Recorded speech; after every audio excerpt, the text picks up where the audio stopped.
Kada je Austro-Ugarska pokušala da zada ekonomski udarac Srbiji, dobila je neverovatnu lekciju koju uopšte nije očekivala. Pomoz Bog.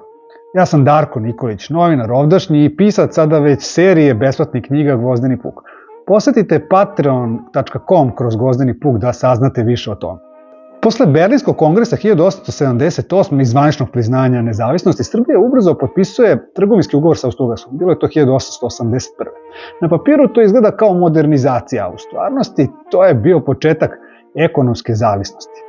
Mislim, 87% srpskog izvoza išlo je isključivo u Austro-Ugarsku, a 60% uvoza dolaze odatle.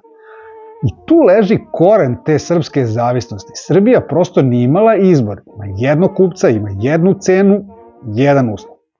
A kad nemaš izbor, onda nemaš ni slobodu. Srbija je pokušavala da se izvuče od 1895. do 1997. Probala je da izvozi stoku preko Soluna u Egipat i Tursku, ali sve je propadalo zbog velikih troškova transporta i činjenici da je stoka gubila na težini tokom dugog putovanja. Dakle, ti prvi pokušaj osamostaljivanja ekonomskog nisu uspeli. A onda 1903. godina.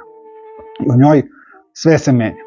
Smena dinastija, ubistvo posljednjih Obrenovića, dolazak Karađorđevića, okretanje Srbije, Rusiji, Francuskoj, kao i planovi o carinskoj uniji sa Bugarskom. Da, Srbi i Bugari zajedno.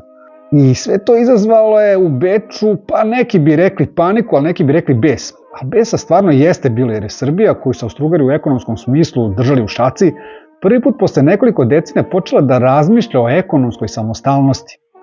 Beč je to doživeo kao izdaju. Prosto im padalo na pamet da nešto tako pristanu. I tako onda u januaru 1906. godine donosi odluku koja će ući u istoriju. Zabranjuje se u Austro-Ugarsku uvoz srpske svinjetine i goveda. Formalno bilo je to zbog bolesti, a zapravo zbog srpske neposlušnosti. Nije to bio samo carinski sukob, to je bila jedna poruka Srbima. Ako nama okrenete leđa, nećete preživjeti. Gospodin M. A. Todorović iz Ministarstva privrede zapisao je nešto kasnije o tim danima sledeće. Svi su verovali da će Srbija brzo kapitulirati, čak jedan od najjačih trgovinskih teoretičara u Evropi, Aleksandar von Matleković. A onda, srpsko iznenađenje za Austro-Ugare. Na naše veliko iznenađenje, piše gospodin Todorović, ubrzo je konstatovana apsolutna netačnost tog prethodnog mišljenja. Jer uz totalni šok Austro-Ugarske, Srbija nije pala. Srbija se organizovala. Da, izvoz uopšte nije prestao, samo se pomerio.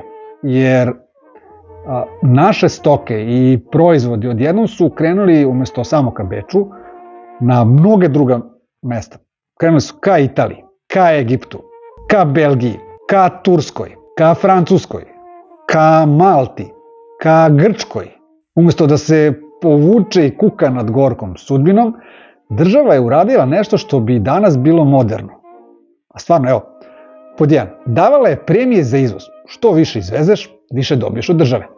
Pod 2. Plaćala je deo železničkog transporta. Pod 3. Otvarala je trgovačke agencije u Solunu i Aleksandriji. Pod 4. Slala je srpskim trgovcima sve važne trgovačke izveštaje o cenama i potražnji. Pod 5. Preuzimala je i sama deo rizika prvih pošiljki. I zbog svega toga srpski trgovac koji je nekad radio na sreću, u smislu teraš u Peštu pa šta bude, sad je postao proračunljiv. Neko ko se organizuje, ko dublje promišlja, postao je svoj, ali ujedno je postao i deo. Postao je deo ustajanja države na zdrave ekonomske noge. I ne samo to, kvalitet stoke se podigao i to ne iz inata, već iz nužde. Prosto novi kupci su tražili, pa kako ko, na primjer u Italiji tražilo se da nam se doveze krupna i ugojena goveda. U Egiptu međutim bilo je, nama treba sitnija, ali dobro hranjena. Srpski seljak je prvi put osetio da njegova roba može da vredi ako nađe pravo kupca. Evo jednog primjera. U Pešti goveče od 600 kg bilo je 504 dinara. U Milanu isto to goveče 540. Znači ovde 4, ovde 40. Na izgled to je mala razlika, ali zapravo uopšte nije. Tih 36 dinara je u to vreme bila celokupna plata jednog pisara. I to je tako da prodaješ krupnu stoku, a često Austro-Ugarska kupovala od nas samo malo. Kupi jedno goveče od Srba recimo od 400 kg, plati ga 247 dinara. To mu dođe 0,6 dinara po kilogramu. A u Italiji proda svoje goveče i to ovako po ovim cenama.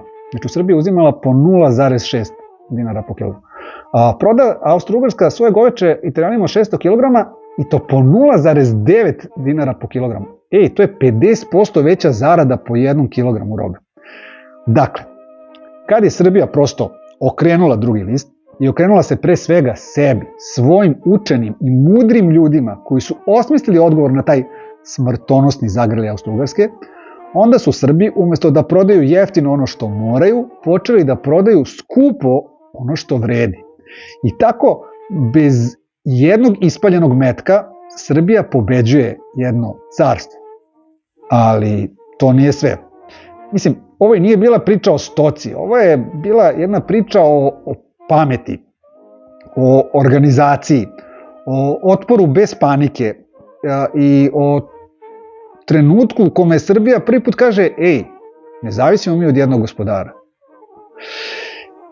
I kao što često biva u našoj istoriji, baš kad misle da će da nas slomiju, mi pokažemo ko smo. A ako vas zanima kako su se na tim novim tržištima Srbi borili sa kartelima, sa pravim kartelima, kakvih je poniženja bilo, koje gubitaka, a koje skrivene mehanizme trgovine su naši preci usavršili i stali na noge, i to toliko da su potom i prave ratove sa carevinama dobili, nastavak ove započete priče vas čeka na patreon.com, kroz Gvozdeni puk, odnosno Patreon stranici cele ove ideje o čuvanju sećanja na naše slavne pretke. Sve to da ne zaboravimo ko smo i čiji smo.